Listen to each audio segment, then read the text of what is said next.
Lelo jeudi. Blaise, aux candidats, aux candidats. Naza na assemblée. Dans l'assemblée, hein? Opposé. Parce que les lots de Libanda. Parce que lobby tout ça là qui interview, hein? D'abord ça là qui question moko. Il fallait la poser yo en tant que Blaise Boula citoyen congolais. Pas Blaise Boula en tant qu'artiste. Non, en tant que citoyen, parce que nous avons ça la consultation populaire. Blaise Boula. Nicolo Oyo awana Congo boyokani ezate. A commencé par biso ba musicien et ba journaliste toyokana kate ba pasteur, ba joueur, ba tunyonso. Virus wana selo yo euti wapi. Non bon, ça nous le besoin de sa consultation pour créer cohésion nationale. Donc ma bé roza nango mais suka to bongsaka. Pour tous abatu, même la famille moko, au moment boza papa moko, maman moko, mais l'amso, banungu ezalaka. Mais pour l'intérêt de la nation, pour na mokile qui est de liboso, s'il vous plaît, et singara donc ça a toujours cohésion salama. Ce qui m'a besoin qui koyokana ko bongisa pour la reconstruction. Mais ceux qui te jouent encore sur le plan international, hein, en commençant par nous les journalistes, ceux qui ont moni, sénégalais, ça là au niveau international. Tozate. Bino bozalaki au top. Pour le moment, petit, copier musique nabiso, comme liboso. Na ba domaine nyoso, tozongi si. Qu'est-ce qu'il faut faire pour te regagner confiance, dignité, honneur et peuple congolais? Or, entre biso nabiso, toyo kanagate. Blaise alobi danger. Nga les amis de Wechi danger. Danger et puis si danger. Ce qui va sengi batu na dialogue tobo ya kakaka. Ebi to rozonga na ba mœurs na biso. Moni ya likamba identité ya mboka. Biso na mboka ya laka soki makambo ezali yara autour du feu ne babomisaka. Omona mukonzi ya mboka ya vandi ba sage ba vandi bana bakulu nyonso bavandaka autour du feu. Moi bakaboli moi masango moi nguba moi lotoko moi nini moi mai pona esalake pezonga. Donc commençons d'abord par nous mettre ensemble. Netilelo ce côté zaki na ba nungu pona le ba au secteur boko onga na yebi ya ba artiste. Donc to koma awa to vanda to solola. Et à partir de là, ce que tu si quand tu crèves la piscine, biso mama manungu to si yango mbala moko marameta mbala nango parce que dans le bien même na libota na biso moko au moment na ngana grand frère na lem studio kana raté mais père na mère ba ça nyonso ba fan tepse sika moko poto solo là c'est ce qui se passe maintenant yara likamba dialogue c'est bo sololité incompréhension dans lem susuna la différence à baboul lem so oyebité ozo comprendre moninga baboul na ngote parce que zo yoka été mais ce qui est pour yoka il faut poser là en face. Donc en face ça veut dire être ensemble. Donc commençons d'abord par être ensemble, ça créerait une force, un dynamisme et que business to vanda kedo ah bon yo le baki kamlin. Ah boy, aïe le baki kamlin. Dans peu cet exemple mongo ngaina na ready. Na ba internet, na ba TV, bon on a qui tension quand même mais hier nous étions là ensemble. Tout fandi. Oui, tout le monde. Ah, ma bezaki boy, to yambani marambo sili calmement comme des grands garçons, comme de grands messieurs, comme des responsables. Yango mo to kosenga ba sinyo wana ba bloc wana et permettre ba ninga pe soko na mama kanda moninga yakabo vendre ensemble bo solo là pour makambo ke liboso. Na musique ça n'arrange rien. La charité bien ordonnée. Nazana kati ya ba confrère na ngai. Di, pona nini biso pe. Boyo kanizela raté entre biso ba journaliste. Yo le danger, danger, ça danger. Qu'est-ce que nous devons faire pour te servir virus wana? Moi je pense que tous en habitude moko il y a moi malamouté vis-à-vis à public au Balandarabiso. Ce qui au moment là yo danger par rapport au public qui a apprécié yo, à mon avis ils allaient erreur moko monumental. Musala oyo eko beba à partir ya batu mingi ba s'improviser na kati ya musala oyo ba lekele ngona classe PT ba ibe éthique et déontologie ya musala oyo te ba komi ko ça n'importe quoi la télévision. Les gens utilisent la télévision, même la radio, même les journaux comme outil comme un instrument, il y a injure, il y a règlement des comptes. Bon, bébé na mutu na makamotali privé, oye na télévision, on m'a dit que fingaye. Bon, bébé na makamotali makamo ezanga peut-être mutu na makoloe au commune journal, au fingi na radio. Moi, je pense que c'est pratiquement contre éthique et déontologie. Il y a ça na biso ba journaliste. Tout ça là effort, moni ba artiste ba tout temps ko solo là ba yokana pour base à la paix bon mon corps. Malgré la polémique, il y a soi-disant faire avancer comme ça, mais moi je ne pense pas. Pourquoi pas Bisso? J'aimerais ajouter aussi une chose. Dans l'interview, j'en profite. Dans le ministre Bisso, parce que ministre de la culture et art, il y a beaucoup de Bisso, doit s'occuper aussi de certaines émissions culturelles que nous avons l'habitude de présenter à la télévision, soit à la radio. Pourquoi? Nous sommes des éducateurs de masse. Ceux qui n'ont respecté l'œuvre artistique, produire une émission, c'est une œuvre d'esprit. Dès que la télévision, produire une émission à la télévision, ce n'est pas chose facile. Au côté de la France, la Belgique, au Tamboli, au Roumon, produire une émission, ça se respecte. Alors, il faut revendiquer le droit à Bisso. Ici, les gens suivent la télévision gratuitement d'ailleurs. Ailleurs, les gens poursuivent les informations. Vous payez. Alors, moi, la chaîne de télévision, bien sûr. Vous donnez des informations gratuitement pour les journalistes. Raison pour laquelle les journalistes au Congo est pauvre. Et nous, qu'est-ce que nous pouvons dire en ce moment-là? Il faut aussi un dialogue Nabis au pays. Obligé. Nous demandons au ministre qui me suit peut-être, de profiter de sa ministre de la Culture, Papa Banza, je me rappelle, le ministre Rodim Pikamassa, ministre culturel, il y a un gouvernement provincial, pas Kimbuta, Rodim Pikamassa, a organisé une rencontre avec le chroniqueur des musiques. Et il a eu à expliquer pourquoi il a invité le chroniqueur de musique. Abi Alingi, polémique qui continue à rater parce que Bisso a des fois tu alimentes d'une manière ou d'une autre. Alors, raison pour laquelle, tu sais que le gouvernement central, le ministre de la Culture, a pété un quota la caille à journée chroniqueur de musique. Atala Yango. Parce qu'on produit une émission à la télévision, c'est une œuvre.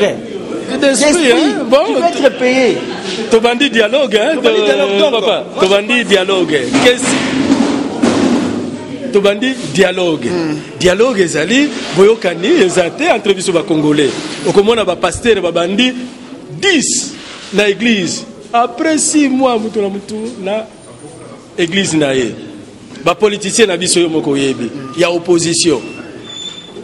Bayokana raté. Biso yo toyokana raté. Virus wana. Ah, question ezali en tant que citoyen. Et outil et qu'est-ce qu'il faut faire pour avoir un bon virus? Moi je trouve que ce serait mieux que les gens prennent langue ensemble. Tout va dans les cas où tu es. Et donc, il y a des gens qui tant on ne peut pas vouloir voir quelqu'un aller de l'avant ou émettre un point de vue, même si ce point de vue-là il est constructif. Donc, moi je trouve aussi un grand élément qui crée le soubassement ils ont rappelé tant de problèmes à l'éducation. Personnellement, je n'ai jamais été dans des problèmes à confiner à Batou. Différent, chacun a son éducation, mais tout le cas, tout est traumatisé par la psychologie à masse. L'éducation à parents, l'éducation sont des choses qu'il faut éviter. Je trouve que pour ici là, il faut un bolingo. Voilà. Il faut bolingo. Ezala. Ngaïpe bolingo. Ezala. Mais ça ne va pas. Papa Nyokalongo alobaki la même chose. Papa Naniwana Redi Amisi la même chose. Blaise Boula la même chose. Yo la même chose. Biso nyoso bolingo ezate. Maintenant, to comment qu'il a niveau ana ndenge nini kozanga bolingo. Bon, d'une part, je peux trouver aussi que Ezanango un moment. Je me rappelle de vieux Pépé Ndombe, paix à son âme. La troisième question par rapport à Maramana, pourquoi musique, par exemple, les musiciens, il n'y a pas tellement d'éducation. Pour être comme il faut que moi, vous avez côté na carte. Pour nous rejoindre un sujet na yo, après ça il m'a dit à d'autres temps, d'autres mœurs. Mambakala, na lelo ils anengé mon côté. Moi je trouve aussi que c'est pas aujourd'hui, c'est un problème aussi lié au temps actuel. Et pour que ça finisse, il faudra tout vendre autour d'une table. Sous l'arbre des palabres, nous allons en carato sur la théocana, et là, c'est la famille, des robles pour la terre mais pour tout vendre ensemble, nous avons un dialogue. Ce qui est bon, il dialogue.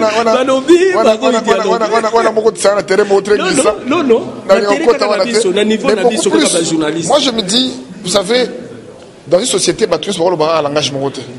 Bah, bah, on a vanda, bah, vandi tout seul, bah, bah, on boit, bah, vandi na bangoua. Ça, c'est mon point de vue. N'était pas une abysse au place autorité.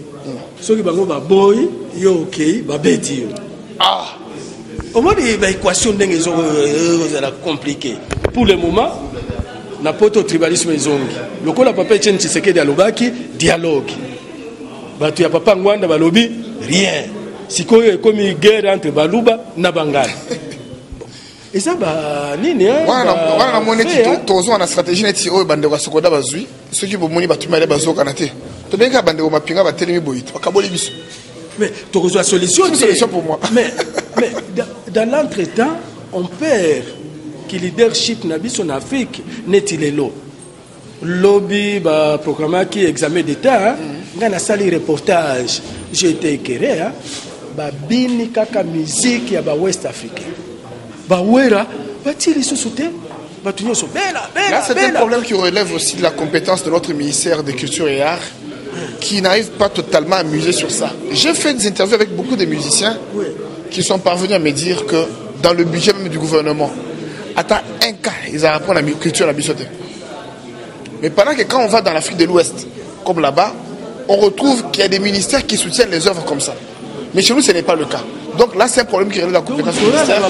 C'est ça le problème. Donc il faut régler. Solution pour la solution. Ce ministère est côté du gouvernement est côté Maramongote. Autre ça là, ils ont ça l'ampoule. Parce qu'on retourne dans des gouvernements qui Mangana. Pour les exercices comme les exercices qu'on a organisés ici, combien ils ont touché? Une somme insuffisante en temps montant en côté. Et puis, mon qu'il est temps pour le Ranambongo. Voilà, c'est un peu le problème qu'il faut voir. Donc, il faut qu'il y ait implication. Il y a Bakonzi Mboka, parce que ça fait partie de la fierté à Mboka. Comme la culture, c'est le socle même. Il y a valeur en Mboka. Pour qu'on parle aujourd'hui des Ouest africains, on a vu ce qu'ils font. Moi, je suis même dérangé parfois quand on voit des artistes d'autres obédiences du genre Agalawal, Boiri, Michel, qui sont très connus, alors que chez nous, ici, on a les Kwedi et autres qui ne sont même pas connus à l'extérieur du pays. Ça dérange un peu. Oh, Bango, Ivoirien, Bazouaki, des exemples, il y a un théâtre de chez nous, Moana Soso. Mais aujourd'hui, c'est pas le cas. Oui. C'est pas le cas aujourd'hui. C'est ce que je me dis, nous consommons ce que nous ne produisons pas. Et ce que nous produisons, on ne le consomme pas. Voilà un peu, je veux pas... Et puis négligence, c'est dans ce que nous faisons, nous le faisons localement. Vous voyez, les Nigériens, quand ils produisent comment? Ils produisent avec la langue de la communication qui entre partout dans le monde entier. C'est ça ce qui freine un peu notre culture. Notre culture doit avancer. J'ai aimé ce que j'ai vu dernièrement avec Bodo, avec Kalev. Donc, ils ont compris. Les cours là, Boiri, voilà. Il le fait avec le professionnalisme. N'importe qui, au monde devant l'image, avec affection et appétit, il va comprendre même le message. Donc nous avons un problème de communication. Œuvre artistique. Prenons l'exemple de Louis de Funès qui n'est plus en vie. Ça fait très longtemps. C'est un des grands. Un des grands. Pourquoi? Parce qu'il a fait ce qu'il a fait. La langue, on peut comprendre facilement. Donc, nous avons des talentueux ici dans notre pays, mais ils ont un problème de communication. Mais aussi, Congolais, ceux qui ont ça des locaux, il faut qu'ils aient boudé.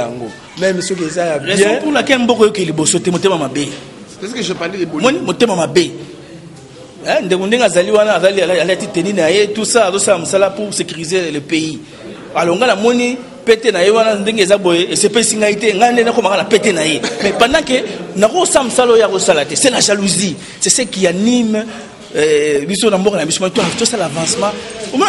Pourquoi le président a organisé le dialogue? Parce que ça ne va pas animer de mauvaise foi. Je ne sais pas. Tu le disais à l'époque. Mais il disait des choses vraies.